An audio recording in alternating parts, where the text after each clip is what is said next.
Estamos listos. Muchas gracias. Buenas tardes a todas, a todos. Gracias por su presencia en esta primera sesión, aunque continuada con lo que habíamos hablado el día viernes, sobre todo el día viernes, con relación a la hermenéutica y teorías de la interpretación jurídica.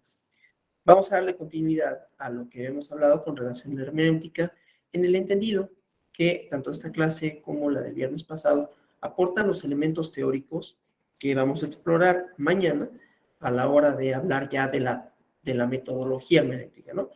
De manera tal que cuando pensamos en hermenéutica estamos pensando tanto en la teoría de la interpretación, que tiene distintos componentes, vimos algunos el día viernes, y luego como método, un método para interpretar, ¿no? Entonces, ahorita estamos viendo los aspectos teóricos que impactan en cómo se va a estudiar el fenómeno, ¿no? Bueno, voy a compartir la presentación. Quedé en combatir un sesgo en el día viernes, ¿no? Conforme hablaba yo, caí en cuenta que en esta noción de contexto, en dónde y cómo se manifiestan una serie de alocuciones, de discursos, que dijimos por discursos no entenderemos únicamente lo que estrictamente se entiende en el debate político, ¿no? O sea, un político que se sube a un templete y dice una serie de cosas en torno a fenómenos de interés público o interés político, ¿no? Sino que vamos a entender por discurso todas aquellas ideas, representaciones, que se reproducen por medios lingüísticos y que se vuelven o que configuran una especie de ideas compartidas, sentido común, social, y que tiene sobre todo el componente de el contexto, ¿sí?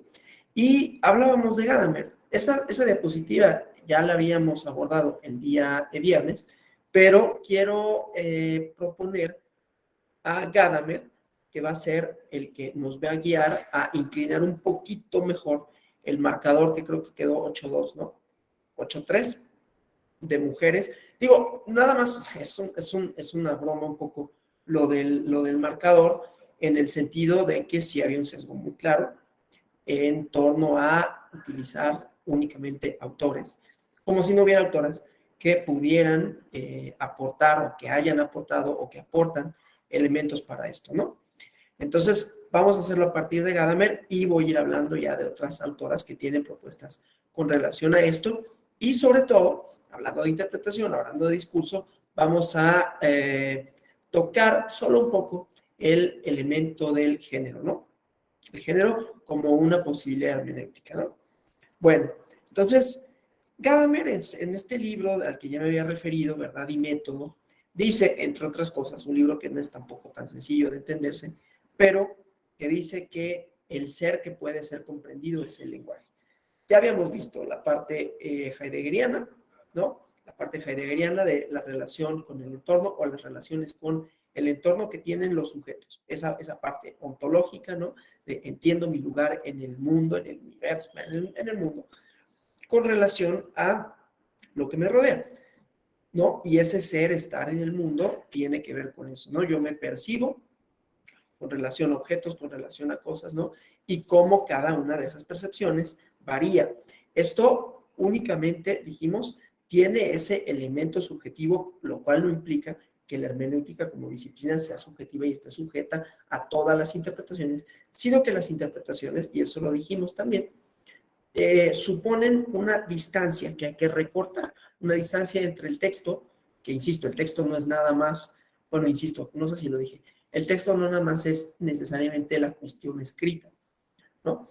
Hablamos un poquito, aunque hoy, si da tiempo, profundizaremos un poco sobre el signo, el símbolo, pero hablamos de eso cuando hablamos de pragmática, ¿no? Etcétera. Y entonces, bueno, la idea pues es que el lenguaje, el discurso, el texto no se limita a una sola cosa, ¿no? Inclusive en los símbolos podemos encontrar discursos, o sea, ideas, representaciones generales en torno a fenómenos colectivos, en torno a ideas públicas, ¿no? Y que van conformando un sentido común compartido. Bueno, esto solo para decir, pues, que en la parte ontológica, aunque sea el ser, el que se conoce, la persona que se conoce a sí misma, a sí mismo, con relación al contexto que le rodea y que ese ser en el mundo, ese estar en el mundo depende de esas relaciones, ¿no? Pusimos los ejemplos de Kafka, etcétera, no son solo experiencias subjetivas porque la propuesta metodológica, ¿no? Implica que ese subjetivismo, ¿no? Ese subjetivismo del autor, ese subjetivismo de las cosas está plasmado en el texto. Sí puede tener múltiples lecturas, pero esas lecturas no son arbitrarias, no es la interpretación que cada quien le dé a este fenómeno. Por eso hay que contar con todas las otras herramientas, no solo metodológicas, sino también que nos permitan hacer un análisis discursivo, ¿no? Que aunque se verbalice de una manera distinta quizás, tenga elementos más o menos similares para llegar a conclusiones de índole universal, que sí es una preocupación de la hermenéutica, ¿no? Bueno, entonces decía, cuando Gadamer afirma en este libro de Verdad y Método que el ser que puede ser comprendido es el lenguaje, expresa esta centralidad que tiene el lenguaje en su filosofía, ¿no? ¿Qué es el lenguaje? Lo que le permite a los seres humanos relacionarse y comunicarse, porque esta lingüisticidad es el concepto que utiliza. Hago la aclaración, así como eh, la nota al pie, ¿no? Dice lingüisticidad para no decir lingüística, que la lingüística es una disciplina que tiene un método, que tiene una pretensión distinta a la idea filosófica que él tiene con relación a la hermenéutica, ¿no? Bueno, entonces utiliza esta lingüisticidad para referirse a la comunicación, a el ser que se entiende, que se comprende, que se transmite por el lenguaje, pero que ese lenguaje no siempre es diáfano, no siempre es claro, ¿sí? En el sentido que ya habíamos dicho que existen distancias, que pueden ser distancias ontológicas, Heidegger, o pueden ser distancias lingüísticas en sentido amplio, ¿no? Que decir, no solo textos, como lo refiere Gadamer. Entonces, es gracias al lenguaje que se descubre la intersubjetividad de todas las realidades. Otra vez, el elemento subjetivo no nada más es lo que yo pienso de algo, lo que ustedes piensen de una cosa, fenómeno, discurso, disposición jurídica, sino que esta, al ser la lingüisticidad de donde participan las relaciones humanas, entonces la realidad es intersubjetiva, se construye, ¿no? De manera con relación a los sujetos que ocupan el lenguaje, ¿no? Entonces, en esta intersubjetividad, que desde luego también nuestra propia subjetividad, toda forma de comunidad de vida es una forma de comunidad lingüística. Otra vez, la idea es que las comunidades humanas, que las relaciones sociales son primordialmente o fundamentalmente lingüísticas. Y lo que hace posible que existan inclusive sociedades es el lenguaje, ¿no? Entonces, para esta hermenéutica filosófica gadameriana, el lenguaje tiene un uso primordial, ¿no? Que es un mundo plurisignificativo, muchos significados, ¿sí? Muchos significados del mundo que están en el mundo, lo cual, insisto, no quiere decir que sean arbitrarios y que cada quien le pueda atribuir uno distinto y que entonces volvemos al problema de origen que vimos en la primera clase, no el día jueves, de la imposibilidad del conocimiento. No obstante, eso sí quiere decir que hay muchos significados presentes, ¿sí? Al mismo tiempo, no que sean significados, insisto, arbitrarios, de que cada quien le dé un significado a las cosas, sino que al mismo tiempo hay varios significados que están ahí y que pueden, entre ellos, dar un significado o varios significados a una cosa, ¿no? Entonces, bueno, decía pues, este mundo plurisignificativo, gracias al lenguaje se puede comprender. Para comprender, pues hay que tener al menos algunos acuerdos fundamentales, por eso digo que no todo es arbitrario, y verbalizarlo, de manera tal que sea posible mostrar el sentido, las significaciones que se producen desde el diálogo comprensivo entre personas, ¿no? Esta universalidad, del lenguaje y de la razón, que va más allá de las diferentes lenguas y de los diferentes sentidos, se puede alcanzar gracias a la razón, ¿no? O sea, siempre volvemos a un punto de arranque.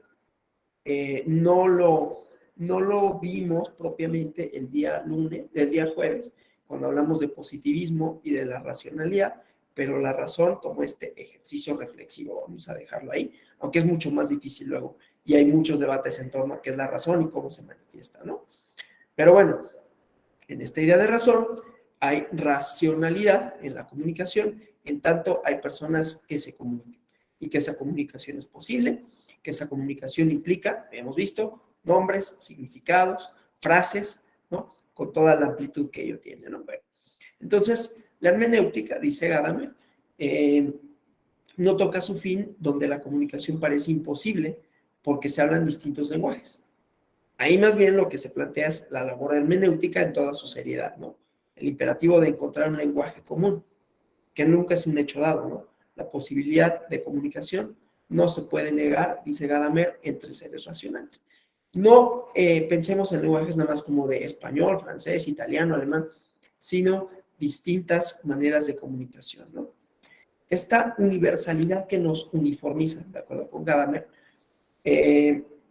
significa la posibilidad de comunicación entre seres humanos dotados de razón y de lenguaje. No hay una uniformización, ¿no? La interpretación nos expone a la diferencia, a sacar a la luz los nuevos, los diversos sentidos. Y la universalidad, esta universalidad, permite vislumbrar que los particularismos pueden acercarse y establecer canales de comunicación. Entonces, cuando Gadamer habla de universalidad, apela a unas bases comunes que permiten el establecimiento de diálogos en lo común.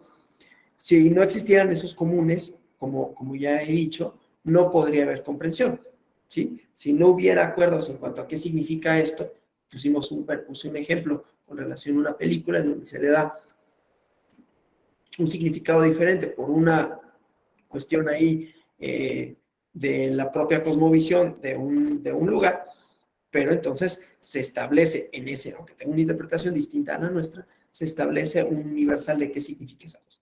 Si no tuviéramos esas características, si no tuviéramos la facultad, y nos tuvimos en la facultad de nombrar, si no pudiéramos tener nombres, que esos nombres tuvieran un sentido compartido, frases que tuvieran un sentido compartido, pues no podríamos, por ejemplo, estar aquí hablando, de manera tal que el lenguaje entonces establece esa universalidad, ¿no? Los significados, aunque se verbalicen y puedan tener distintas interpretaciones, el fundamento básico es la lingüisticidad, y todos entienden ahorita lo que estoy diciendo.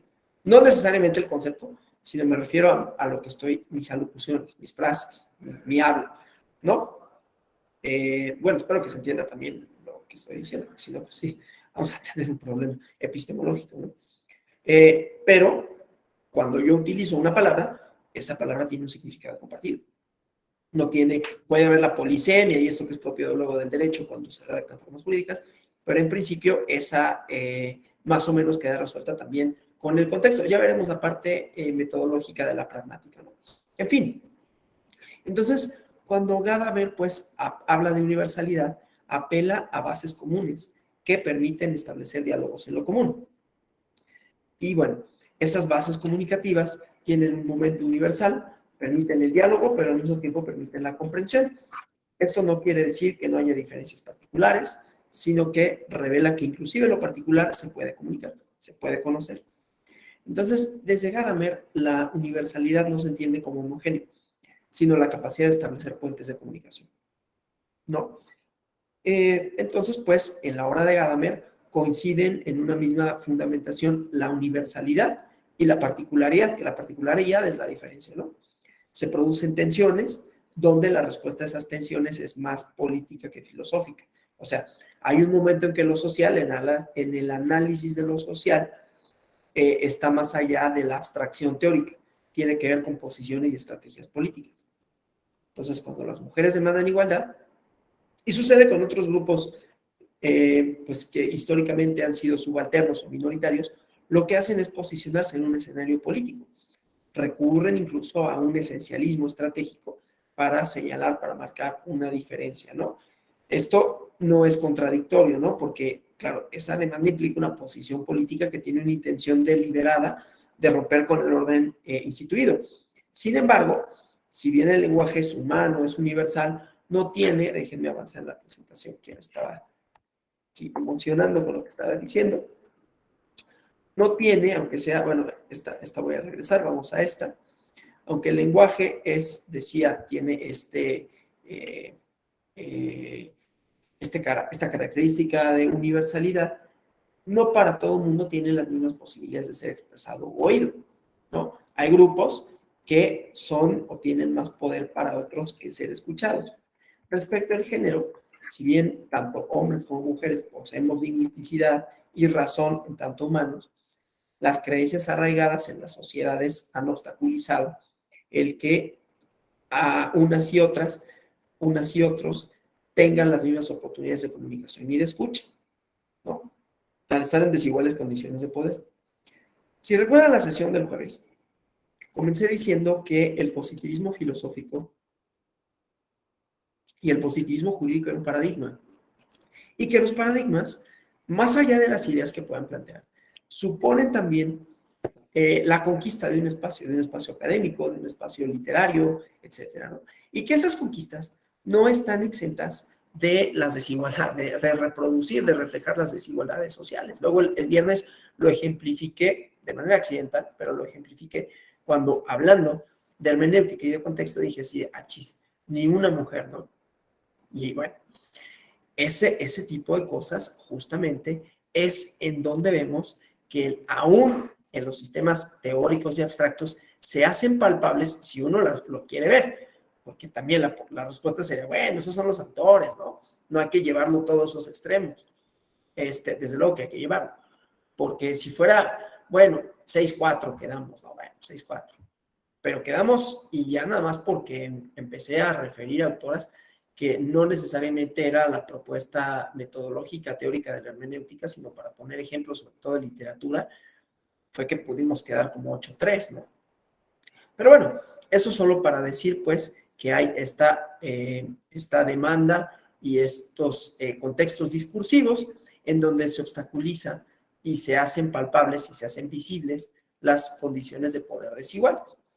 De manera tal, pues, que las demandas de las mujeres, las demandas feministas, pues han tenido que ser persistentes en el tiempo para alcanzar derechos que los hombres tuvieron desde mucho antes. Hablando de ciudadanía, por ejemplo, ¿no? Dijimos, la ciudadanía, entre otras cosas, es un discurso. Hay un discurso sobre la ciudadanía, quiénes no son, quiénes sí y por qué. No nada más es la definición jurídica, artículo 35 constitucional. Esa está bien, pero ahí cristalizan un montón de cosas. Esa definición no ha sido la misma, ha sido cambiante a lo largo de la historia y no solo en México, ¿no? Pusimos el ejemplo de Aristóteles, de para quién la ciudadanía tenía que ser necesariamente aquellos hombres libres. Por cierto que Aristóteles nunca fue ciudadano de Atenas, ¿no? Bueno, griego, porque no había nacido propiamente ahí. Bueno, en fin, entonces esa parte de decir el discurso sobre la ciudadanía, el discurso sobre los derechos humanos, también es cambiante, ¿no? De manera tal que a diferencia de los planteamientos del positivismo, vamos a contrastar del positivismo metodológico, del positivismo jurídico a la hora de hacer una interpretación de textos, no son fórmulas abstractas que se definen, pusimos los ejemplos de los números, ¿no? Pero en la idea esta de la lógica simbólica, que se definen a partir de las premisas, de las proposiciones de verdad que se contienen en los enunciados, de manera tal que hay posibilidades para hacer análisis discursivos más amplios, aún para el derecho, ya lo veremos, ¿no? Bueno, entonces decía pues, en distintos ámbitos podemos ejemplificar, encontrar ejemplos de estos derechos de la ciudadanía, propios de la ciudadanía, en donde justamente el concepto de ciudadanía cristaliza otros discursos, otras ideas, inclusive otras ideas jurídicas en torno a esta ciudadanía, ¿no?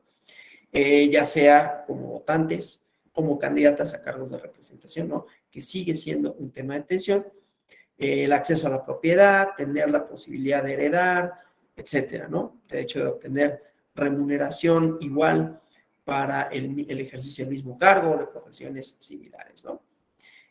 Bueno, entonces, igualmente, si consideramos la variabilidad de mujeres dependiendo de condiciones como clase o etnia, también vemos que se encuentran en posiciones de privilegio, algunas, respecto de otras para comunicar y exponer sus ideas, ¿no? Entonces, en inclusive distintas posiciones de cierto feminismo, pues habrá personas blancas, mujeres blancas, occidentales, académicas, que revelan una posición económico, social, etcétera, ¿no? Y entonces, eso también establece un discurso dominante respecto a feminismos de países no occidentales y en particular no académicos, ¿no?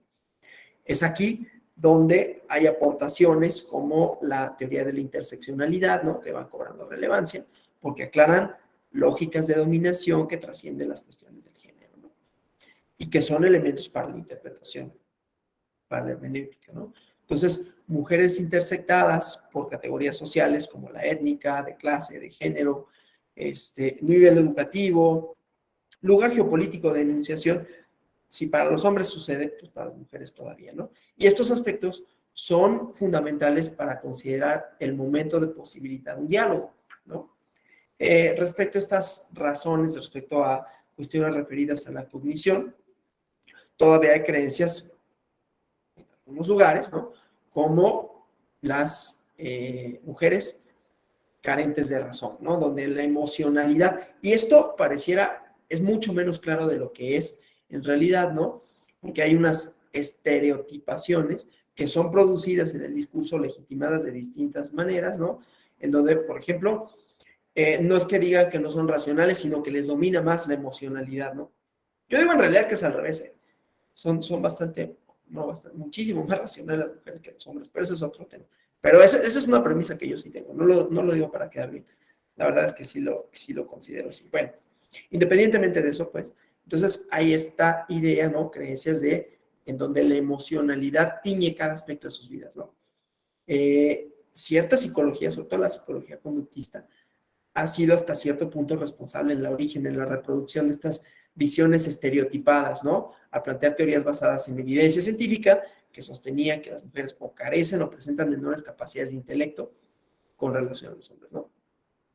Este tipo de teorías, desde luego, ha sido superada en statu quo científico, pero tienen estas representaciones, que es lo que me interesa, ¿no? Las representaciones discursivas, las ideas, siguen manteniendo con repercusiones en la vida cotidiana de las mujeres en los espacios sociales donde participan, ¿no? Ahí están justamente las consecuencias políticas derivadas de esto, ¿no? Que son cuestiones que nos alertan sobre una acción por realizar, una acción que es una lucha política que se imagina como estructuralmente transformadora del orden social. Ahorita vamos, o sea, estoy dando todos estos elementos, ¿no? Para poder decir, bueno, y aquí cómo se posiciona la teoría hermenéutica, pero en el entendido de, bueno, para esta hermenéutica gadameriana, las relaciones intersubjetivas, las relaciones con la multiplicidad de significados, están dadas en un contexto, ¿no? En un contexto de enunciación. Y toda la parte lingüística, no sé si se diga así, pero toda la lingüisticidad, o sea, los actos comunicativos de distinta índole, ¿no? Están permeados por esto, están atravesados por esa parte. De manera tal, otra vez, que no se está pensando en el lenguaje como algo, como lo harían, por ejemplo, ciertos estructuralistas, ¿no? Estoy pensando en Saussure, ¿no? Y estos, en donde consideran que el lenguaje, así como los lógicos, es un sistema autorreferente, ¿no? El lenguaje se explica por medio del lenguaje. Y uno diría, pues claro que sí. Sí, pero en el lenguaje hay discursos, hay significados que no están, aunque se expresen, es medio paradójico, aunque se expresen lingüísticamente, lo trascienden, ¿no? Porque no hay neutralidad en ese sentido. No es como los números que llevan un resultado cierto. Las expresiones lingüísticas están atravesadas por, entre otras cosas, ideologías, ¿no? O sea, discursos. Bueno, entonces, pues, cuando los sujetos, tanto individuales y colectivos, despliegan la comunicación, ¿no? Que es la base de la vida en sociedad, hay que estar siempre conscientes de las condiciones asimétricas de entrada que tienen los sujetos, ¿no? No solo mujeres y hombres, sino también hombres, o sea, que ocupan distintas posiciones, ¿no?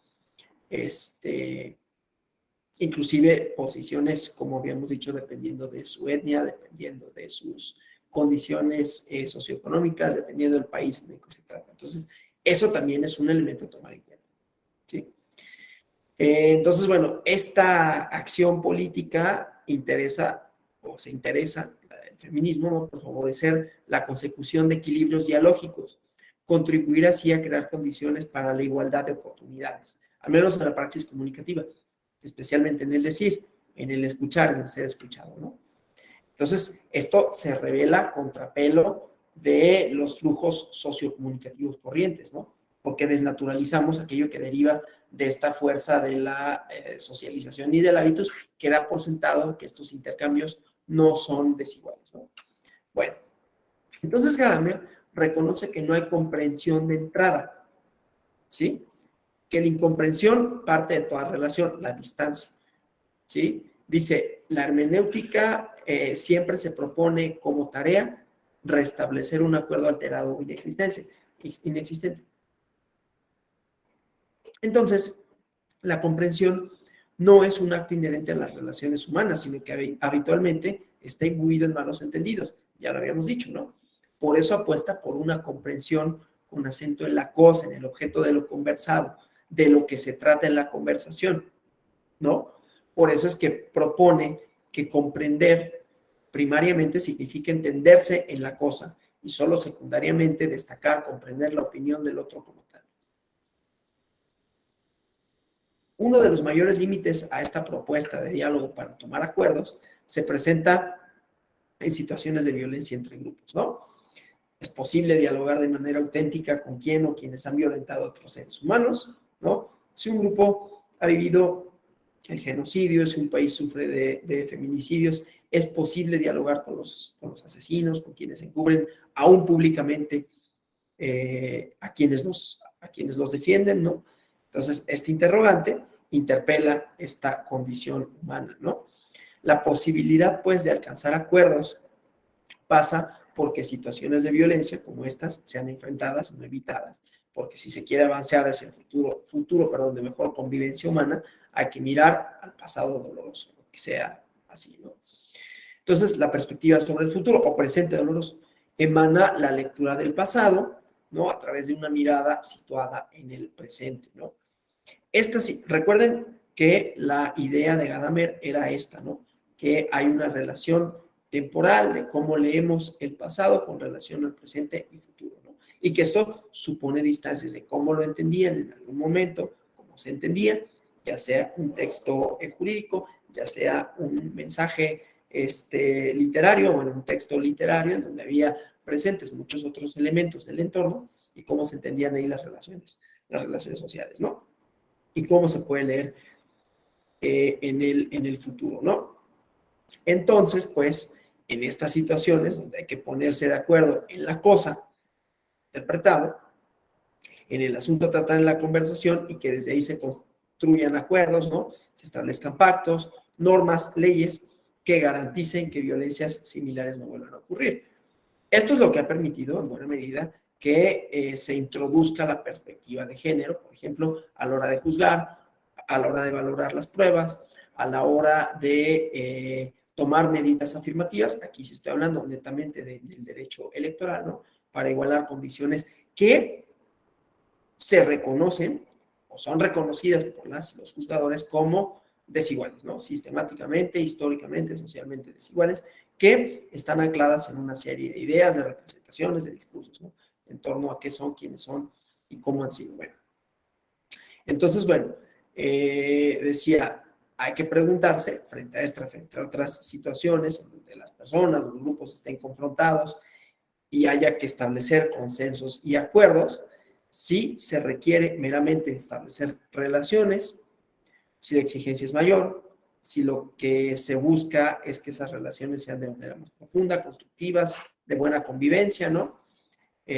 Por ejemplo, cuando nos preguntamos por el interés común de construir sociedades más justas o de cómo sería aquella sociedad justa en donde los intereses y los valores de cada uno estén considerados, ¿no? Inclusive la propia democracia, dependiendo cómo la entendamos, por supuesto, el discurso sobre la democracia, pues estaría atravesando nuestras interpretaciones de las relaciones sociales, ¿no? Cuando las y los juzgadores resuelven un asunto, sobre todo los asuntos difíciles, en donde, sí, ahorita lo voy a traer un poquito a la idea de los planteamientos de la metodología lógica, ¿no? Los asuntos, lo digo así de manera muy general, algunas de las propuestas sobre la argumentación jurídica nos dicen, ¿no? El método de subsunción, cuando los casos son fáciles, la adecuación a la norma y los hechos. Para los casos difíciles hay que hacer un trabajo más fino, ¿sí? En este trabajo más fino es donde podemos encontrar la parte hermenéutica, ¿no? Y esto, cuando lo atravesamos o cuando lo entendemos en aras o a la luz de los valores democráticos, que habrá que definir cuáles son, lo que vemos, el ejercicio hermenéutico que hacen los juzgadores cuando resuelven determinadas conductas, es justamente que lo observan a la luz de, pueden pensarlo como esto, es lo que yo propongo, del discurso democrático. Ahorita vamos a ver un poco de narración también, la narración como otra teoría y otra metodología para el análisis de textos, ¿sí? El análisis narrativo de las cosas, pero bueno, la narración, los discursos sobre la democracia, qué es la democracia, ¿no? Y por qué un determinado enunciado no cabría dentro de un sistema democrático. Y se hace toda una justificación en donde se reproduce y se produce un discurso en torno a la democracia, qué es, cuáles son sus elementos, cómo esto interseca las relaciones sociales, cómo las reconstruye, etcétera, etcétera, ¿no? Entonces, ahí hay esta labor, de manera tal que la labor hermenéutica es, por un lado, de entender el texto, pero también, por otro lado, metodológicamente es de construir el sentido, ¿no? El sentido lógico, no en sentido estricto, ¿no? De las premisas, mayor, ¿no? De la propuesta esta de las proposiciones de verdad, sino discursivo, ¿sí? Y entonces, bueno, así vamos estableciendo esta lógica discursiva, digamos, ¿no?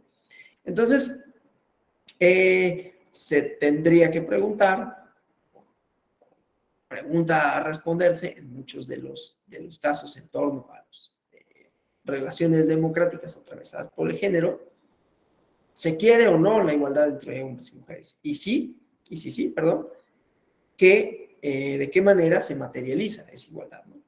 Entonces, estas interrogantes van a permitir avanzar, si se quiere, hacia la igualdad, en la medida, ¿no?, en que se vayan produciendo estos cuestionamientos, que desde luego también en Gadamer tenemos una idea de la rehabilitación.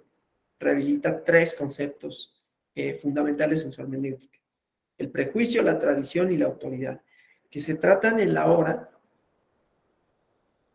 para revalorarlos, porque piensa Gadamer que desde estos conceptos se puede conocer el mundo y al otro.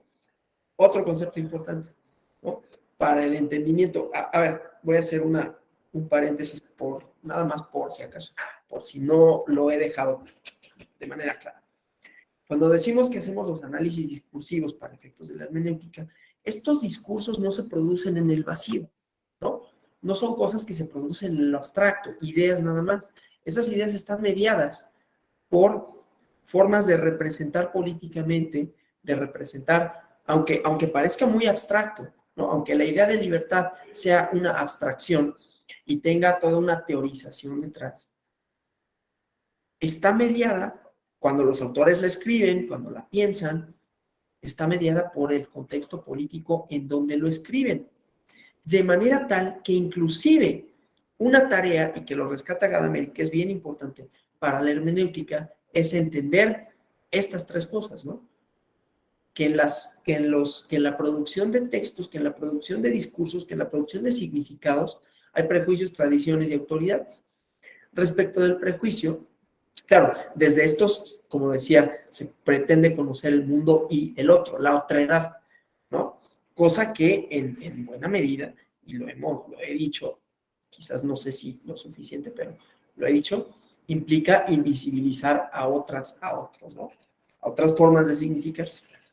Entonces, de acuerdo con Gadamer, del prejuicio dice que solo en la ilustración adquiere este matiz negativo de ahora, ¿no? En sí mismo, un prejuicio quiere decir un juicio que se forma antes de convalidar definitivamente todos los momentos en que son objetivamente determinantes. Ya es en la ilustración cuando hay una preocupación por métodos de verificación. Inclusive esta parte de la epistemología que responde a la pregunta ¿cómo conocemos? Y cómo distinguimos el conocimiento que es del que no, ¿no? ¿Cómo diferenciamos el conocimiento del no conocimiento aparente?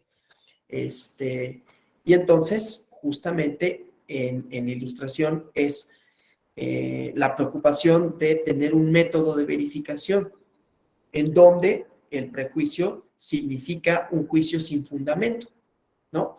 Y solo es en ese contexto, con el énfasis en la razón entendida en términos de la ilustración, que se cuestiona la autoridad de la tradición y esta comienza a ser objeto de crítica, ¿sí? La tradición que nos va, bueno, es polisémico, ¿no? Pero entendemos aquí por tradición ideas, discursos que configuran el sentido social en una comunidad determinada, ¿no? Entonces, bueno, de acuerdo con Gadamer, la autoridad es un atributo de personas. La autoridad de las personas no tiene su fundamento en un acto de sumisión, de aplicación a la razón, sino en un acto de reconocimiento, de conocimiento. Se reconoce a una otra o un otro que está por encima de uno en juicio, en perspectiva, y que su juicio es preferente, que tiene primacía respecto del propio, ¿no? No se otorga, se adquiere la autoridad y tiene que ser adquirida si se quiere apelar a ella.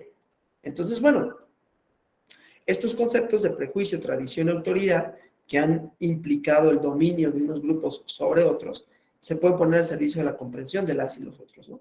En particular, el análisis del origen del concepto de tradición evidencia esta carga igual, negativa, ¿no? Ilustrada, que quizás no encontraríamos en su acepción original, ¿no? Que viene de la transmisión, de transmitir conocimiento, transmitir ideas. Pero aquí la transmisión no implica dejar lo antiguo intacto, ¿no? Que no cambie, que se conserve, sino aprender a concebirlo y a decirlo de nuevo. Es lo que propone Gadamer. Entonces, la tradición es un tipo de autoridad que viene del pasado. Lo que se transmite, ¿no? Que aceptamos más o menos de manera consciente. Las costumbres y las creencias provienen, ¿no? De que los grupos, ¿no? De pertenencia y referencia comparten y han transmitido a las siguientes generaciones. Entonces, la tarea de todo intérprete es visibilizarlos, darse cuenta que están operando en la mirada, ¿no? Que toda interpretación correcta tiene que protegerse contra la arbitrariedad de ocurrencias, esta es una idea gadameriana, ¿no? Contra la limitación de los hábitos imperceptibles del pensar y orientar su mirada a la cosa misma. Entonces, cuando se comprende, se proyectan saberes previos, por lo que por lo que conforme se avanza en la interpretación, es necesario revisar constantemente estas expectativas iniciales, esas anticipaciones. Entonces, es reconocer que no hay neutralidad durante la comprensión, porque esto, vuelvo al ejemplo de la clase anterior, son prejuicios no percibidos, ¿no? Que con su dominio nos vuelven sordos hacia la cosa de que nos habla la tradición. Estábamos hablando de una tradición filosófica, la hermenéutica, y estaba citando autores. Y de pura casualidad, caí en cuenta del sesgo, ¿sí? Entonces, comprender para Gadamer es aceptar que se pertenece a la historia y que ésta tiene una repercusión sobre cada uno, que la capacidad, ¿no? Crítica viene dada por la aceptación de ello, no para dejarlo igual, sino para revisar lo que nos viene dado. Nos vienen dado una serie de autores, una serie de premisas, y no cuestionamos los sesgos que tiene ahí, ¿no? Entonces, la conciencia, pues, de la repercusión histórica supone asumir una posición reflexiva, en tanto que se considera que todo aquello que es pensado, que podemos pensar, está dado por la tradición, y como tal, la tarea de la conciencia histórica es la interpretación de aquello que viene del pasado, que reflexionamos en el presente y se proyecta en el futuro, ¿no? Bueno, voy a hacer aquí una anotación, nada más para que no se me vaya a olvidar. No, esta no me sirve. Aquí tengo mis apuntes, pero quiero decir algo para más adelante. pero si no se me va a olvidar. Cuando hablemos de la narratividad y de la narración, pero esta idea de presente que se proyecta en el futuro, ¿no?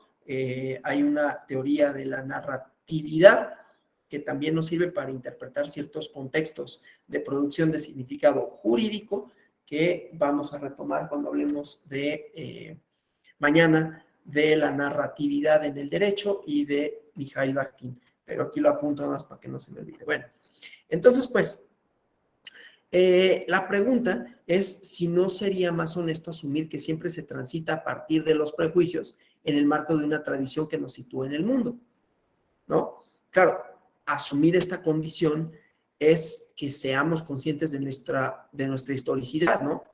O sea, darnos cuenta de la repercusión que tiene la historia en la vida de nosotros, en nuestras relaciones. Lo cual no significa que estemos sometidos a la historia. Sí sería si no asumimos su presencia. Significa identificar que la tradición potencialmente evidencia las posibilidades de actualizar. O sea, los prejuicios de un individuo, dice Gadamer, son mucho más que sus juicios. Es la realidad histórica de su ser. Ya lo dije varias veces cuando hablé de Aristóteles y ¿qué es la ciudadanía? ¿Qué es la ciudadanía en términos contemporáneos? Y en esta emergencia de la otra edad, ¿no? De otras y otros que se significan de manera distinta, que tienen una propuesta diferente, reivindicaciones distintas de derechos. Y bueno, esa parte, ¿no? E interpretarlos con relación a las condiciones actuales y los discursos que se contraponen a aceptar esa otra edad, ¿no?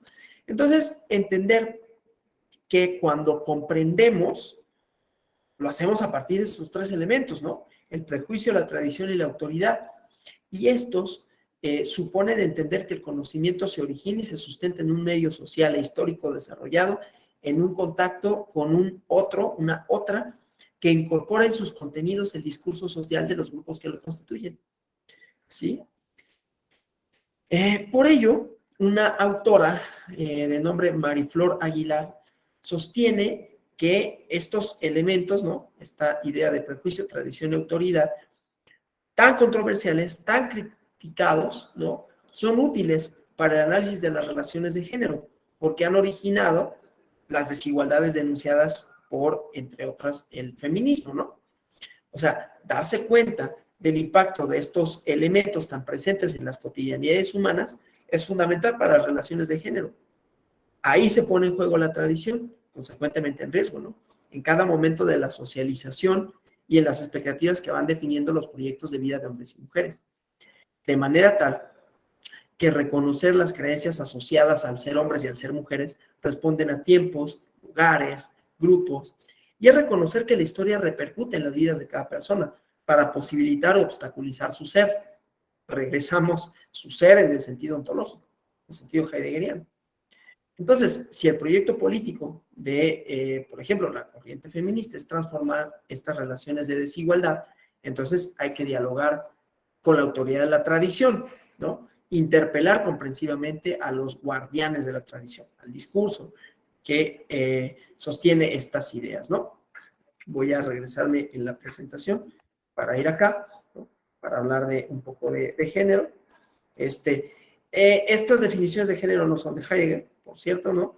Es María del Carmen López, que estaba en la diapositiva anterior, aunque es posterior, pero anterior en cuanto a la cronología de la proyección. Entonces, esta idea de los guardianes, de interpelar a los guardianes de la tradición, al discurso dominante, respecto de los prejuicios, estos también se tienen que revisar y que se tienen que actualizar. Se trata, de acuerdo con la autora, María Carmen López, de someter nuestros prejuicios a contrastación para que pasen a ser juicios. Entonces, de entrada, hay que escucharlos, ¿no? Aprender esta idea de no tener la razón o el arte de no tener la razón. Bueno, la conciencia histórica, pues, efectuada, es una conciencia de la repercusión histórica, que es central como condición de posibilidad de la comprensión.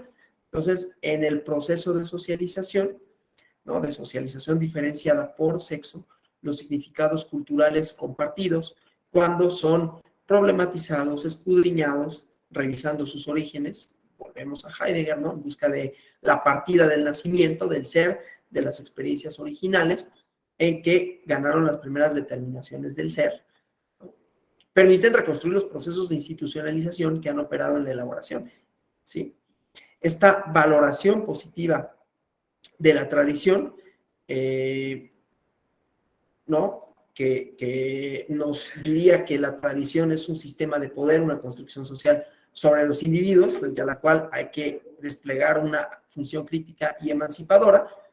También ha tenido algunas lecturas de Gadamer desde el feminismo, ¿no? Para resaltar que el pensamiento bueno, ha sido, siempre sucede, ¿no? El cuestionamiento de si el pensamiento de Gadamer puede o no contribuir a la lucha feminista, porque ninguno de sus escritos en realidad se preocupa por la situación de las mujeres, tampoco las cuestiones del poder, ¿no? Ya no son las mujeres de ningún grupo subalterno. Volvemos, no es desechar a Gadamer, desde luego, su propia metodología nos puede, y su propia aportación teórica, nos puede situar por encima del autor mismo, ¿no?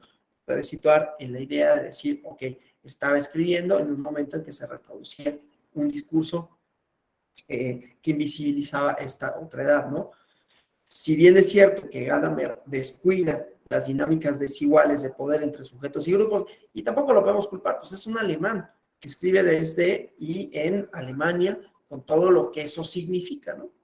Entonces es como esta idea de los universales, que tiene de ellos mucho la lógica contemporánea, ¿no? En donde hay un juicio sobre él, y que lo acusaba yo sobre el positivismo, ¿no? La universalidad, la razón es una cosa, lo cual justifica otros actuares políticos, ¿no? Entonces, bueno, ese es un problema en el que nos vamos a enfrentar constantemente cuando hablemos de teorías de corte universalista, pero que son occidentales, y que en realidad se producen en 3, 4 países, ¿no? Entonces, bueno, no importa que, o independientemente de que no plantea estos escenarios, que descuida estas dinámicas desiguales de poder entre sujetos y grupos, y que se plantea desde un escenario despolitizado. En ese sentido, cuando Gadamer plantea que toda relación es una relación de incomprensión, también nos dice que la incomprensión es una tensión, es un conflicto por resolverse. Entonces, de esta forma, expone condiciones que bajo su propuesta son necesarias para la posibilidad de un mejor entendimiento humano, ¿no?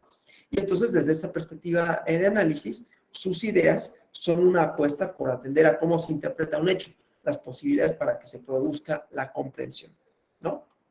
Eso es lo que me interesa sobre todo. Entonces, bueno, hay otro concepto, ¿no? Gadameriano, que habla de la fusión de horizontes, que ilustra qué es un verdadero diálogo, ¿no?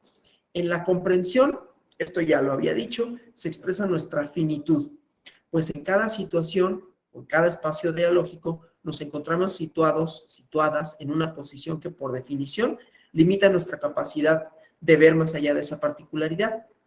Cada visión es un límite en sí misma. Un punto de vista particular, que es un punto de vista del sujeto humano, es la imposibilidad patente de contemplar el todo. Esto también lo voy a recuperar en el análisis narrativo de Bakhtin, ¿sí? Pero ese ámbito de visión parcial y limitado que comporta todo lo visible desde ese particular lugar, nada me lo llamo horizonte, que es todo lo que puede ser visible desde un determinado punto de vista. Y con ello define la situación hermenéutica en donde todo intérprete se encuentra frente a la comprensión. Esta limitación del horizonte se puede superar a través de nuevas experiencias, ¿no? Que permitan ampliar. Voy a ahorita poner un ejemplo jurídico así concreto para que esto no quede nada más así expresado en términos abstractos, ¿no? Decía, permitir ampliar el horizonte limitado, mirar más allá de ese punto inicial.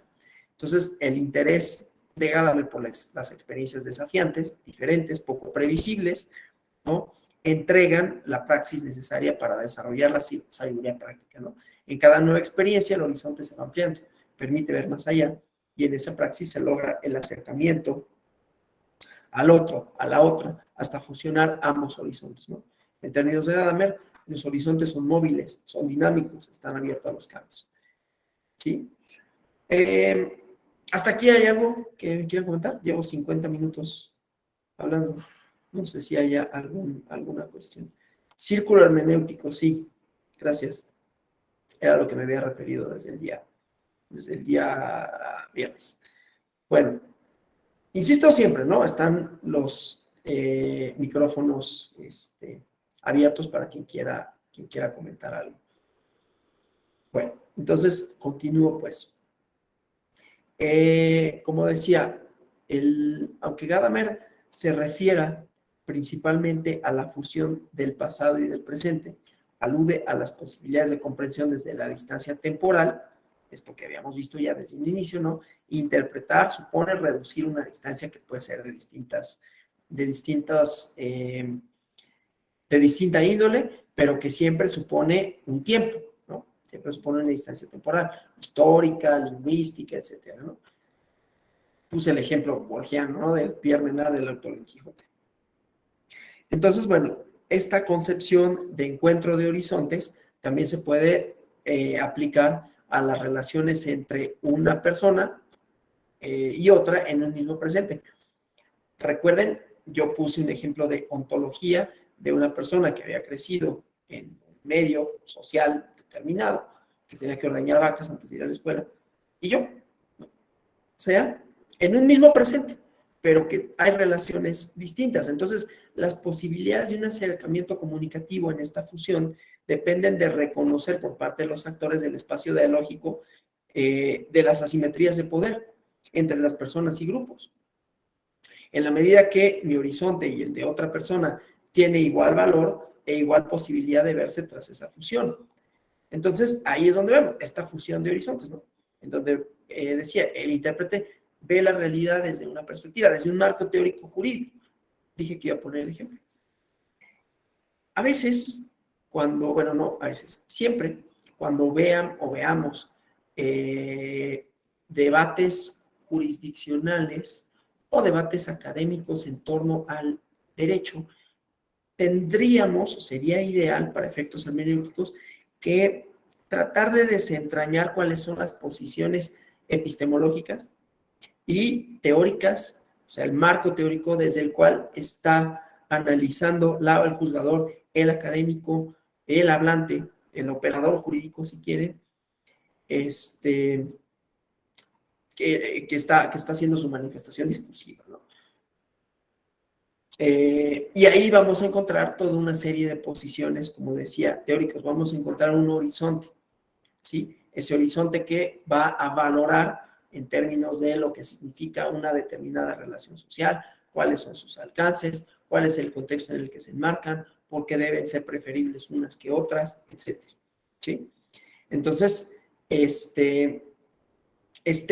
fusión de horizontes, pues, entre hombres y mujeres, bajo un conjunto de premisas de orden micropolítico, es una meta razonable y posible, ¿no? Otro ejemplo, quizás más claro, la fusión de horizontes. Como, creo que ya lo había comentado, pero como una herramienta hermenéutica para el juzgador occidental, de derecho positivo, existen las periciales antropológicas, ¿no? Que no son otra cosa que una especie de traducción que hace un profesional de la antropología o una persona que vive, está inserto en un sistema jurídico con una lógica, fundamentos, valores, principios jurídicos diferentes, a un juzgador que ha sido socializado en otro sistema de creencias jurídicas, digámoslo así, ¿no? Y entonces esas herramientas, para que vean, el derecho no es neutral, ni es nada más aplicable, ni los ordenamientos cristalizan discursos, prácticas y cuestiones culturales, ¿no? Y entonces, pues, hay discursos distintos que pueden tener significados, estar anclados en significados igualmente diferentes, ¿sí? Y entonces los ordenamientos positivos pueden resultar insuficientes para la solución de conflictos que los trascienden, es decir, que no comparten ese sistema de valores. Pero el juzgador tampoco puede comprenderlos porque no está inserto en ellos. Y es ahí donde viene, por ejemplo, la pericial antropológica en tratándose de ciertos conflictos entre comunidades originarias. Ya lo había dicho, por eso nada más lo pongo como esta idea de fusión de horizontes, ¿no? en donde hay un acercamiento comunicativo, en donde unos actores del Estado reconocen, primero, que hay una asimetría, ¿no? El juzgar con la perspectiva esta de interculturalidad, pero por otro lado también que hay tradiciones, discursos, ideas diferentes en que cada uno se posiciona y que la única manera de lograr un cierto puente comunicativo es expandir ese horizonte, no decir, no, pues ese es el derecho positivo, este es el derecho racional y lo otro pues no existe, ¿no? Bueno, entonces, bueno, hay un momento de universalidad, en este caso, o en el caso de hombres, mujeres, en el caso de la otredad en general, en donde genéricamente, más allá de esta condición cultural, puedan potencialmente comprenderse la fusión de horizontes. Hay una fusión de horizontes, por ejemplo, cuando se reconoce, digo una fusión de horizontes y con ello no quiero decir que las relaciones sean totalmente iguales, pero hay una fusión de horizontes cuando se reconoce la perspectiva de género, por ejemplo, ¿no? Como un elemento a tomar en cuenta para juzgar, en donde, y esto ya lo había dicho otra vez, se toma en consideración un contexto de significación, un contexto de desigualdad histórica, política, sistemática, que ha significado que las mujeres tengan, simbólicamente, no es que en los hechos se les han negado derechos, pero que se ha pensado, y no lo digo como una afirmación, no es una afirmación, afirme todo lo contrario, ¿no? Que tienen menos racionalidad. Yo afirme todo lo contrario, que lo vuelvo a recalcar. Yo dije, en realidad, a mí me parece, esa es una apreciación subjetiva mía, que son más racionales que los hombres, aunque no le pueda gustar a muchos. A mí sí me gusta decirlo porque es la verdad, según yo. Bueno, en otro registro relacional, no deja de ser imperativo el reto de generar acercamientos entre, igualmente, mujeres, hombres de distintas condiciones, donde compartan espacios de decisión, de diversión, de estudio y la variabilidad de esta idea de la pertenencia a grupos, ¿no? Sean étnicos, de clase, de sexo, que hace, desde luego, la tarea hermenéutica más compleja y mucho más atingente a la sociedad contemporánea, interculturalmente desbordada, que ese es otro elemento, ¿no? Muchas de las teorías, tanto positivas como hermenéuticas, a veces pecan de que dan por sentado que todos son occidentales en el sentido más estricto.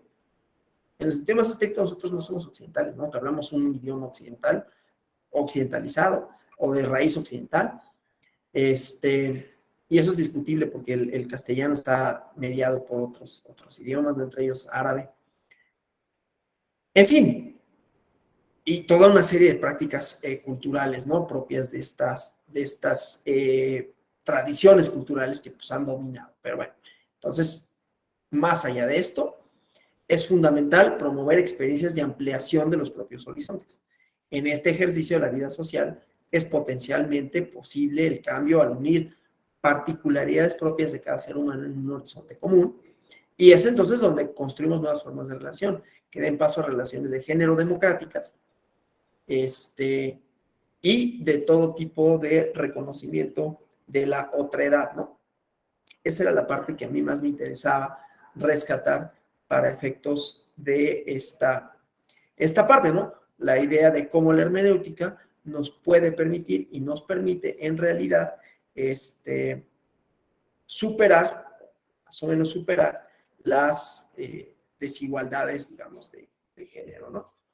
Que eso es algo, y que se manifiestan, decía, de manera discursiva, de diferentes maneras, ¿no? Entonces, bueno, con esta idea del horizonte comunicativo, del horizonte de experiencias, vamos más o menos tratando de cerrar esa brecha, ¿no? Entonces, bueno, esta es como la idea más importante con relación a esto, y la aplicación, pues, de la hermenéutica gadameriana, ¿no? En donde ya decíamos, ¿no? Había polémicas de los métodos, en donde el problema epistemológico fundamental era comprender y explicar, y que habían expulsado el contexto epistemológico, ¿no? Habían expulsado el contexto del tema hermenéutico de la aplicación en las tradiciones filológica, jurídica y teleológica, ¿no? Y había formado esta idea parte integrante de la tarea del entender. Entonces, bueno, es cuando Gadamer reconstruye y recupera estas ideas, ¿no?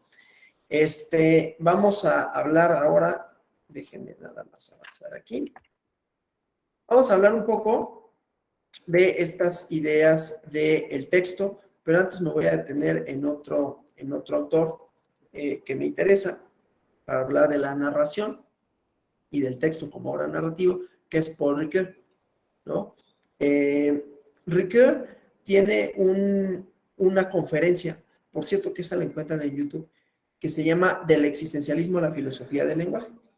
Y aquí el tipo de hermenéutica que dice preferir es el reconocimiento del significado objetivo del texto como distinto de la intención subjetiva de los autores. El significado objetivo, dice, no es algo que se esconda detrás del texto, sino que es un requerimiento dirigido al lector. Entonces, interpretar es una obediencia a este mandato, ¿no? Para Ricoeur, hay una hermenéutica que se basa fundamentalmente en la intersubjetividad. Está presente en la lectura, ¿no? En un desciframiento de los símbolos que se entienden como expresiones de dos sentidos, ¿no? Él consideraba que en una época anterior se había reducido incluso la hermenéutica a la interpretación de los símbolos, ¿no? A la explicación del segundo sentido.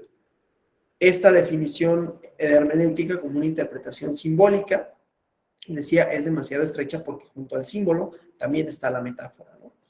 Bueno, esto nada más para plantear un poco la idea de Ricoeur, porque quiero pasar a la parte de la teoría del texto y el texto como obra abierta, y esto solo decir un poco cuál era la propuesta hermenéutica de Ricoeur.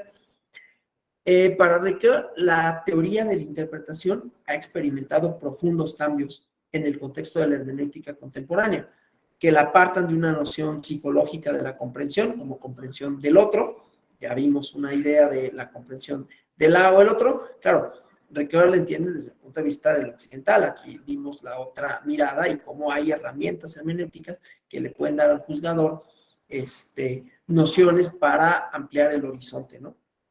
Pero bueno, entonces pues Ricoeur o esta teoría de la interpretación se pregunta por la cuestión ontológica del texto, ¿no? O sea, no es quién habla, sino qué es un texto, la pregunta. Un texto, que dice Ricoeur, es un discurso fijado por la escritura, que se tiene que diferenciar de la palabra. La palabra es un acontecimiento que produce un locutor. La escritura fija un discurso, no dicho. Apela a la lectura porque hace posible contextos nuevos de interpretación. Entonces, hay distintos tipos de referencia, ¿no? En el paso del diálogo a la escritura, hay un cambio fundamental en la referencia. Entonces, aparece el mundo de los textos en donde las palabras no solo se refieren a las cosas y establecen relaciones entre ellas, ¿no? Que hacen presente el mundo, que tienen un determinado valor. El texto se constituye el lugar en donde se encuentran el lector y el escritor. Y el texto, podemos entenderlo también los textos jurídicos, ¿no? El texto normativo, en sentido estricto, ¿no? El texto, pues, como obra abierta, no es un objeto fijo de referencia, como ocurre con la percepción, es un territorio en donde este espacio lo explica de manera metafórica, ¿no? El explorador, el aventurero, el intérprete, ejecuta diversos viajes que enriquecen su experiencia de viajero, le dan concreción al horizonte de expectativas, ¿no? Que este texto, como texto, le presenta al lector, ¿no? En el mundo que despliega con sus frases y palabras. El trabajo de la lectura en la tradición hermenéutica es similar al trabajo que hacen algunos psicoanalistas, ¿no? Bergson, por ejemplo, en cuanto al recuerdo. Eso no importa mucho, ¿no? Pero en ninguno de estos casos el sujeto se mantiene como un receptor pasivo. Adopta una actitud activa en cuanto a un proceso sintético, ¿no? Que a través de juego de retenciones, de potenciones, va haciendo aflorar el decir del texto, ¿sí? El poder que todo texto lleva inscrito en las frases que lo configuran. Entonces, este poder tiene que ver con el mundo que se hace presente en el texto. Aquí no estoy en mi casa, ahí tenía libros que yo les decía, ¿no? La Viena del siglo XX, la burguesía del siglo XX en Viena, ¿no? Para quienes les guste Proust, ¿no? En busca del tiempo perdido, pues es este viaje también al pasado francés de principios del siglo XX, ¿no? Lo mismo las relaciones sociales, cómo eran, ¿no? La importancia de las jerarquías, etcétera. Bueno, entonces se hace presente el mundo en el texto.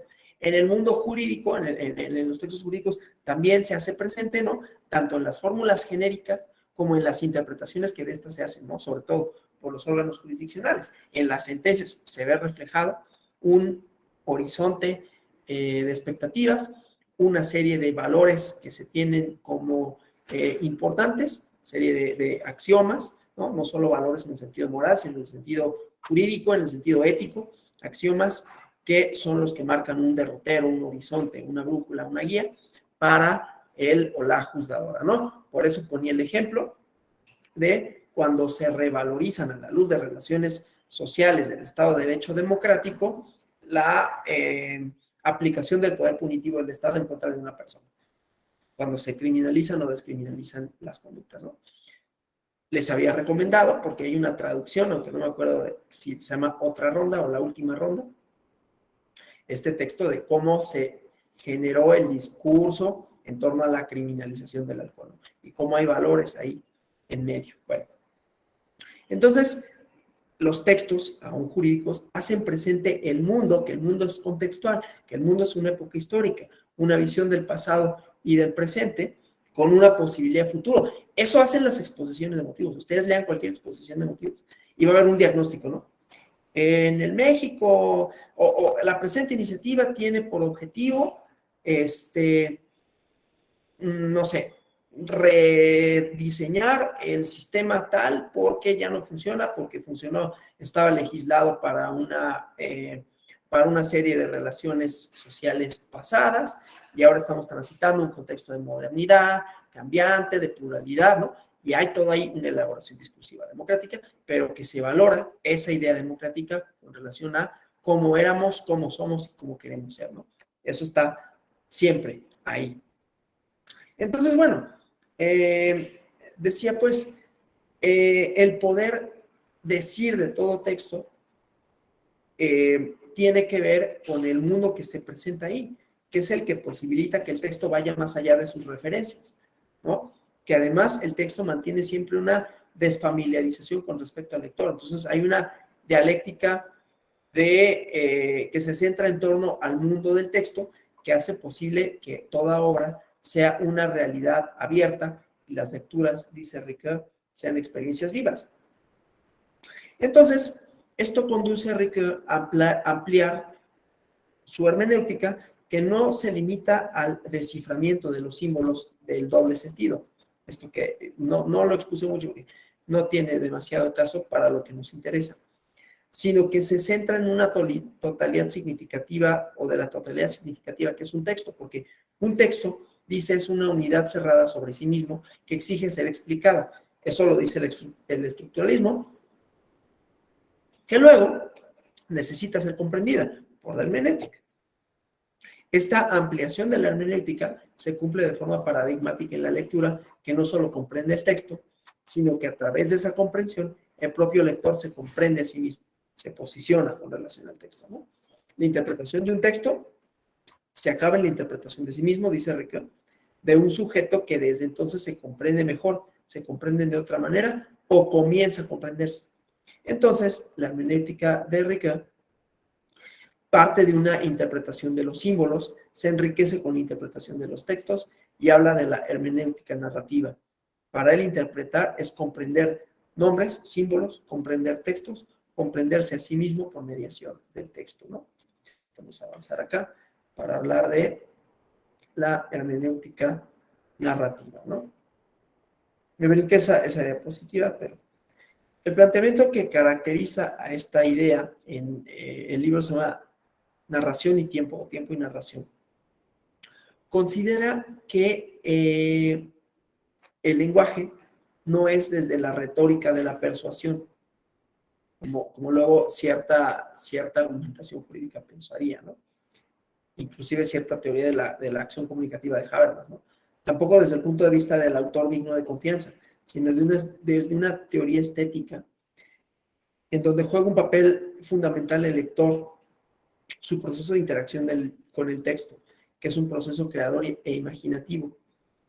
En esta obra de narración y tiempo, Ricoeur despliega en toda su plenitud esta hermenéutica como una hermenéutica de la efectividad del texto, donde el texto tiene un mundo propio, el lector es apelado por el texto y el mundo de la praxis al que uno y otro se refieren, ¿no? Entonces, el texto como obra abierta tiene un poder creador que se manifiesta en la interacción entre el lector y el texto, que supone una crítica de la primacía de la teoría platónica, la conocerán, ¿no?, de la representación y el paso al primer plano de la mímesis, la idea del mundo de las ideas, ¿no?, donde hay unas ideas previas a la experiencia sensible y que éstas se hacen, el mundo de las ideas, que se hacen visibles en el mundo de los hechos, ¿no? Pero que ya hay una representación de las palabras previa, ya tenemos una imagen de qué son, y entonces cuando vemos un árbol, ponen siempre el ejemplo, ya sabemos qué es porque había una idea preconcebida de qué era esto, ¿sí? Mimes y representación son teorías alternativas, ¿no?, que plantean de forma diferente la consideración de los textos. Entonces, bueno, lo que me interesa, esta idea de Ricoeur, es que en lugar de la correspondencia platónica, ¿no?, que concibe la obra como una manifestación la manifestación de un significado representativo, la interacción del texto configura un campo de observación, tanto con las normas sociales e históricas de su entorno, como aquellas de sus lectores potenciales.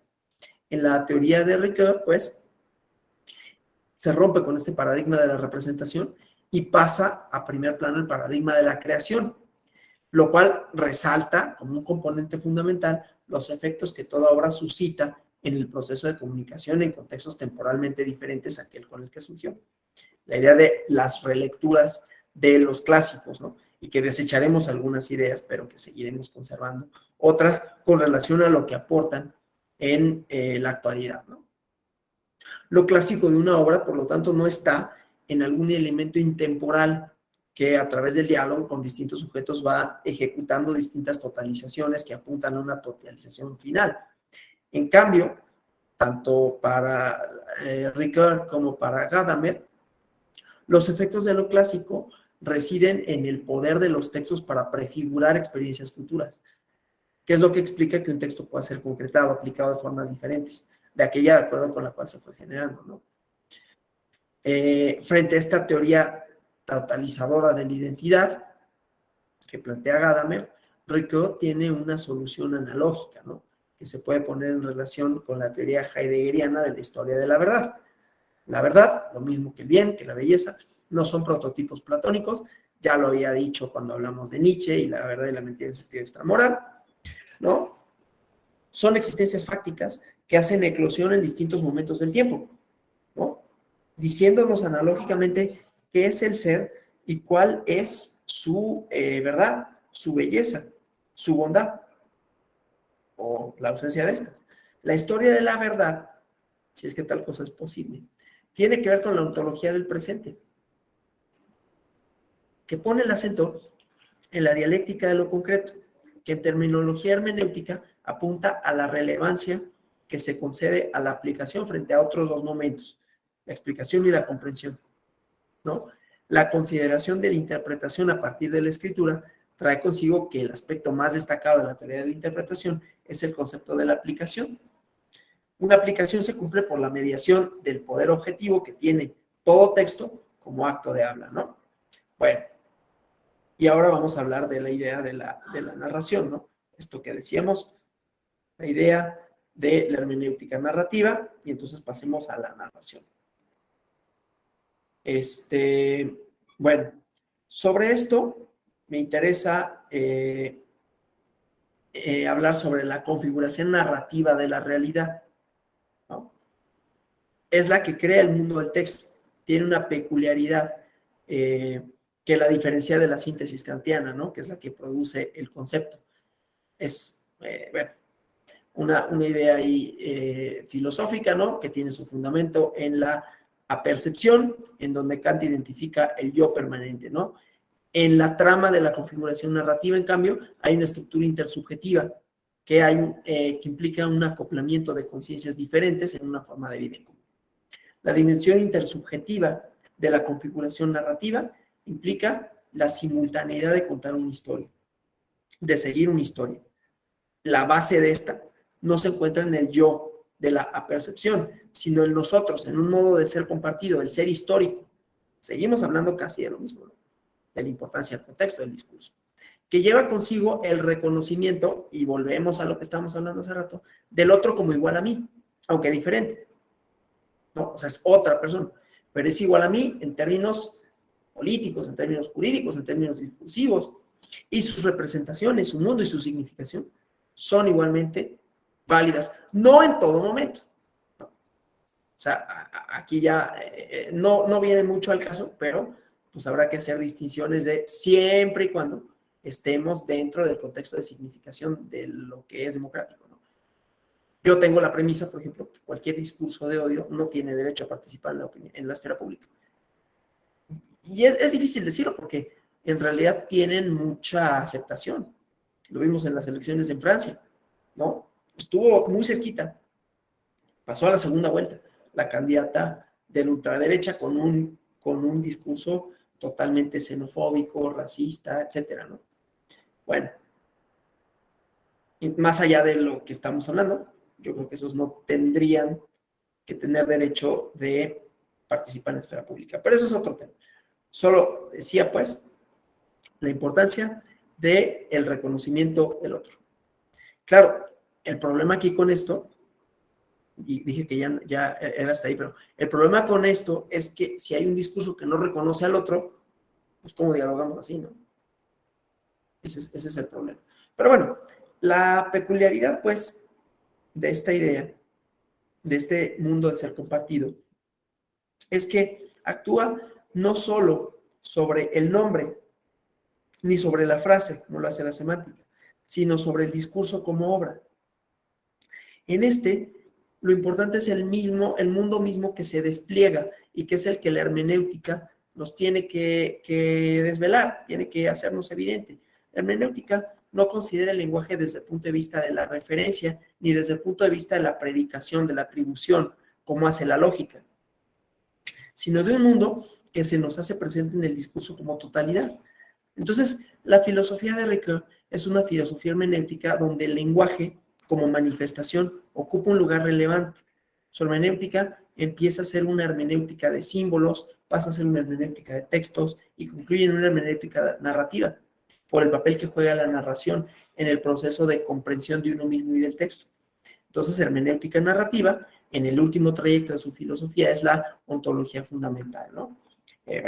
Ahí ya no me meto mucho, porque tampoco conozco lo suficiente. Pasamos a otro autor que no deja de ser influyente e importante, que es Bátimo, ¿no? Que se inserta en la tradición hermenéutica derivada de Heidegger. A partir de aquí, el objeto de su filosofía deja de ser la elaboración de una ontología hermenéutica, ¿no? La ontología hermenéutica que tiene que ver con la idea básica esta del círculo hermenéutico que nos habían puesto ahí en el chat, en donde sus rasgos distintivos son que rechaza la objetividad, que el método hermenéutico es la forma para comprender las relaciones discursivas y la lingüisticidad del ser. Esta idea del círculo hermenéutico, que Bátimo, siguiendo a Gadamer, interpreta como un diálogo permanente con los textos y a través de ellos con la historia. Bátimo propone una lectura del círculo hermenéutico a partir de la crítica de la modernidad, como lo hizo Nietzsche, Heidegger y Gadamer, ¿no? De Nietzsche destaca la afirmación de los instintos como algo más radical que la conciencia. De Heidegger destaca la crítica de la subjetividad moderna, cristiano-burguesa, y de Gadamer como la actividad del juego como una actividad no personalizada en la conciencia. La noción hermenéutica del círculo rompe con la teoría moderna del fundamento, propone como alternativa la de suelo, entendida como el horizonte de donde provenimos, que constituye el fondo del que se nutre nuestra existencia. O sea, es una interpretación como la que hace Heidegger, ¿no?, del pensamiento sin fundamento, ¿no? Hay una distinción entre fundamento y suelo, ¿no?, en donde el fundamento tiene un componente lógico de necesidad y de derivación. La noción de suelo es un componente humano de nacimiento, de proveniencia. Entonces, no es únicamente una interpretación naturalista de suelo, ¿no?, de nacionalista, frente a un concepto moderno de sociedad, sino que el componente tiene que ver con el componente suelo tiene que ver con la vida, no con la razón suficiente como principio. La teoría heideggeriana no tiene el sentido del establecimiento de origen, sino que alude al fondo de vida para hablar de ese fondo, descubrir los orígenes reales de nuestras ideas y llevar a cabo una crítica ideológica de esos orígenes, ¿no? Bátimo clarifica su pensamiento como el pensamiento de la diferencia frente al pensamiento de la identidad y se coloca en una tradición hermenéutica de la sospecha, ¿no? Su interpretación es a partir de una noción de símbolo. Vamos aquí, ¿no? Esta es la parte que decíamos. Entonces, vamos a esta última cuestión relativa al símbolo y de la idea de la verdad, ¿no? Bátimo no entiende el símbolo como arquetipos, principios originales, sino que es un ámbito en donde se pueden establecer sentidos a partir de reglas que rigen la comunicación entre los individuos. Cuando habla de símbolo, Bátimo entiende una interpretación de la teoría estética entre apariencia y realidad, ¿no? La distinción entre apariencia y realidad. La apariencia, una obra de arte, no es una realidad disminuida, sino es una expresión de la realidad. Una realidad que no queda reducida a elementos materiales y sensibles, sino que tiene elementos incorporales, tan reales como elementos corporales, ¿no? O sea, las obras de arte, su existencia, son más que su existencia, pero no por causa de algo material, sino por el lenguaje, por lo que comunican. Las auténticas obras poseen un lenguaje aun cuando renuncian a la apariencia, tanto a la ilusión fantástica como al último soplo del aura, dice él, ¿no? Bueno, entonces, esa es la idea de la expresión, ¿no? Bueno, en esta idea de Bátimo, el intento por elaborar una ontología de la actualidad ofrece una teoría, diferente a la de Heidegger y a la de Gadamer, aunque de ellos proviene metodológicamente, porque la hermenéutica para él es propiamente un método, y a partir de dicho método construye una ontología de la actualidad, ¿no? Que puede ser pensada como negativa, en donde el ser se nos da en su ocultamiento, dice él, ¿no? O sea, la interpretación de la ontología la hace derivar de Heidegger porque, digamos, tiene que ver con lo que se denomina el final de la metafísica, el nihilismo, el proceso de nihilización, de pérdida de sentido, en donde pierde fuerza la modernidad, ¿no? La historia de la modernidad, además, dice, es la historia del ocultamiento del ser. Cuando Bátimo interpreta la metáfora nietzscheana de la muerte de Dios, habla de que la historia de la modernidad es una retirada del primer plano de la realidad, ¿no? Bueno, en esta hermenéutica se transforma, pues, la ontología del presente, tanto en el caso de Ricord como en el caso de Bátimo. Y entonces, ahora digo, cité esto nada más de manera muy general, la cuestión de Bátimo, en realidad es una cuestión bastante compleja filosóficamente y que nos llevaría demasiado tiempo. Y que en realidad para efectos de lo que nos interesa, la teoría hermenéutica en el derecho, pues no sé qué tanto puede hacer, qué tanto nos puede servir. Entonces voy a concluir con estas ideas sobre Ricord y de Bátimo, que los dos derivan de Gadamer, ¿no? Entonces, el tema de la verdad y su lugar en la hermenéutica contemporánea, ¿no? una pregunta que nos puede aclarar el sentido de la hermenéutica como una ontología del presente. En este contexto, la verdad no se puede plantear en términos de evidencia, como el dársenos incontrovertible de algo, ¿no? Como lo hace la modernidad y el positivismo. La verdad es una y es objetiva. La modernidad plantea entonces la verdad desde lo que se puede calificar como una epistemología entendida como la construcción de cuerpos rigurosos de saber para resolver problemas. En cambio, la hermenéutica plantea la verdad en términos de apertura, y esto solo es pensable desde el punto de vista del lenguaje. La posibilidad de enunciar proposiciones válidas se da siempre a partir de un universo lingüístico que yo habito y dentro del cual busco el acuerdo con los otros habitantes de ese universo. Esto se puede volver problemático en las sociedades modernas de comunicación, llevarnos a confusiones diversas, y entonces por eso Bátimo interpreta la metáfora de habitar como el habitar una biblioteca, que es algo distinto de poseer un objeto. El habitante de una biblioteca no posee un acto puntual, la comprensión transparente de lo que se tiene, de los libros que tienen en esa biblioteca, ¿no? No se trata de una teoría de la explicación ni de la comprensión, sino de la localización. Habitamos una biblioteca en la que hay muchas voces, muchas tradiciones, en las que tenemos que escuchar para llegar a la verdad. Esta verdad se nos da como una construcción de habilidades por parte del hombre para que sea posible realizar su proyecto de poder ser en el mundo. Es una propuesta alternativa, ya lo había dicho, a la teoría del consenso de Habermas, ¿no? Esta teoría alternativa a la filosofía de Habermas, que podemos entender a partir de la concepción de la existencia como poder ser en el mundo. Un poder ser que depende de la propia persona, de la formación de habilidades que permitan a este ser él mismo en el mundo, aún cuando se ha transformado en una pluralidad de imágenes que hay que interpretar. Esta categoría heideggeriana de poder ser del hombre, que es fundamental para la ontología hermenéutica heideggeriana, se puede asumir como una categoría que nos permite organizar el mapa de la hermenéutica del siglo XX, sus distintas ramificaciones al final de lo que hemos visto ahorita, ¿no? Se ve en Gadamer, ¿no? Que habla del poder del texto para decir en el presente, por mediación del intérprete, aquello que puede decir, que en definitiva es el ser mismo, del que el hombre se convierte en portavoz, ¿no? Lo que hace de la hermenéutica un saber universal y no relativo, porque el intérprete permite que la voz de la tradición resuene en el presente, haga presente el ser en que se ha ido constituyendo históricamente. Luego, hay un sistema pensando en Ricoeur, en donde encontramos con que su ontología hermenéutica es una ontología del presente que se convierte en una antropología del hombre capaz, ¿no?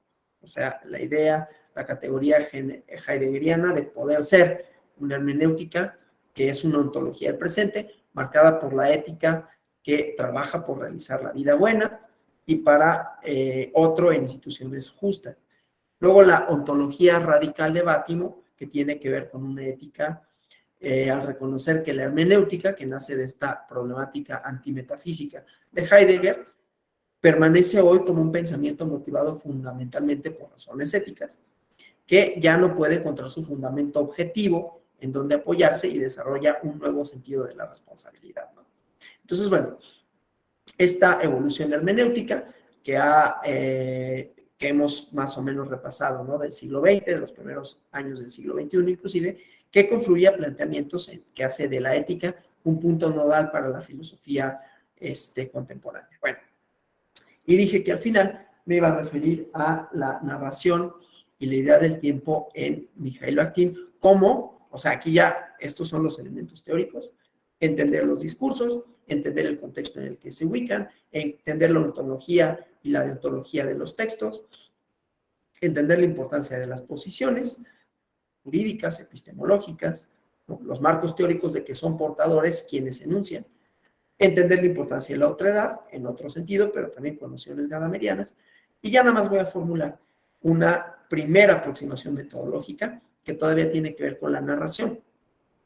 La idea del texto como narración. Los textos jurídicos, como cualquiera otros, hacen visible al mundo tanto el mundo deseable, el mundo del deber ser, como el mundo del ser, ¿no? O sea, el mundo que es, lo representan, lo reflejan, lo cristalizan. cristalizan tensiones, posiciones, expectativas, una idea de moral o varias, independientemente de si lo consiguen o no, pero se establecen por lo menos que esa es la solución jurídica a un problema político, ¿no? Solución jurídica a la luz de una forma de valorar las relaciones democráticas. Bueno, en la teoría de la literatura, en la teoría literaria más bien, hubo un autor ruso de nombre Mikhail Bakhtin, que propone, entre otras cosas, que los textos, las obras, y él lo refería sobre todo para la literatura, pero ha sido extrapolado por diversos trabajos a lo jurídico, que los textos literarios tienen de suyo una construcción en donde reflejan las relaciones espaciotemporales en que se mueven los personajes por un lado, pero en que se encuentran los autores. O sea, quienes son autores de los libros, reflejan en ellos el momento en el que vivían.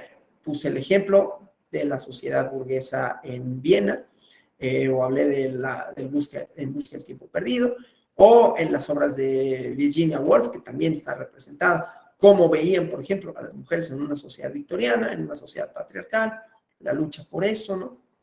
Por romper ese tipo de relaciones, etcétera. Bueno, y entonces Bakhtin propone eso, ¿no? Los personajes, su movimiento, su conversación, el trasfondo, es decir, el escenario en donde están, da cuenta del tiempo, del paso del tiempo. El derecho tiene estos elementos igualmente, ¿no?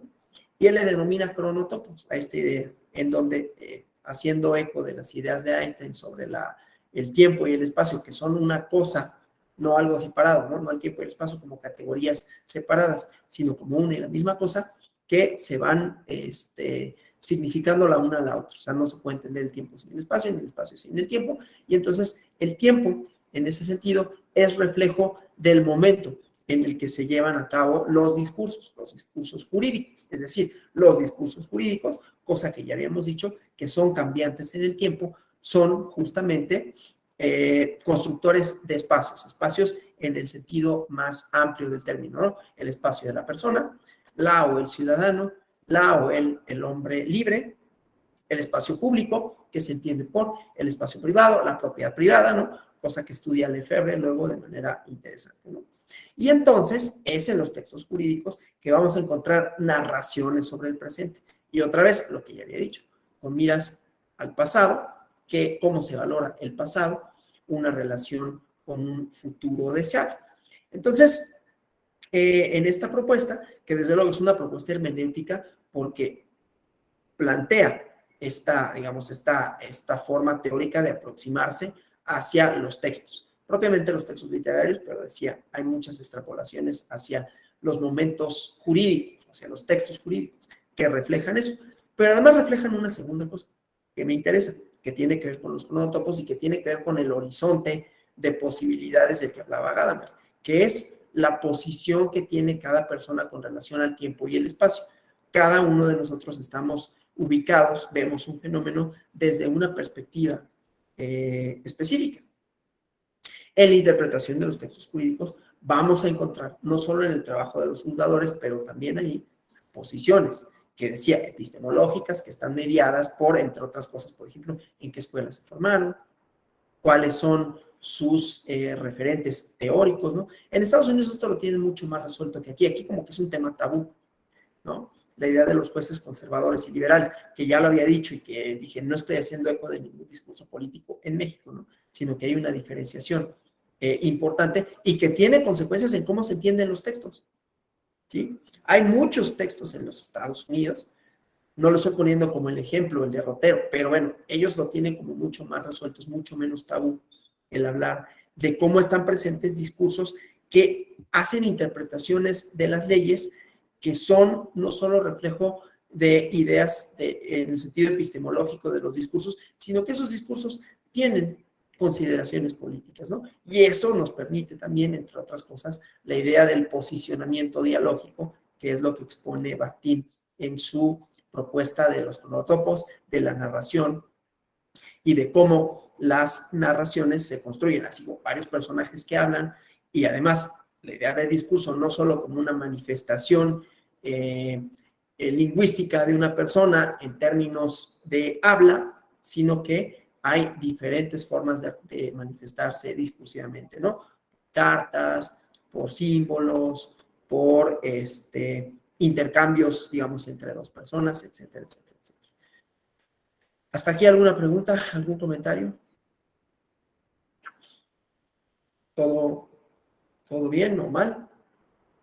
El día de mañana vamos a ver ya el aspecto más jurídico, digamos, de todo esto, ¿no? Cómo todo esto se traduce en unas metodologías, en herramientas de análisis. Vamos a recuperar la idea del sentido discursivo para la pragmática, para para otras técnicas de interpretación, y ya veremos algunas otras que ya están y las han visto presentes, ¿no? En los trabajos, en las sentencias, en las argumentaciones. Interpretación funcional, sistemática, pero veremos cómo vamos a recuperar todos estos otros elementos teóricos que están presentes en esas metodologías. Si no hubiera nada más, yo les agradezco por su asistencia, por su atención, y nos vemos el día de mañana a las 5 de la tarde igualmente. De Gadamer, verdad y método. Verdad y método es el que recomiendo.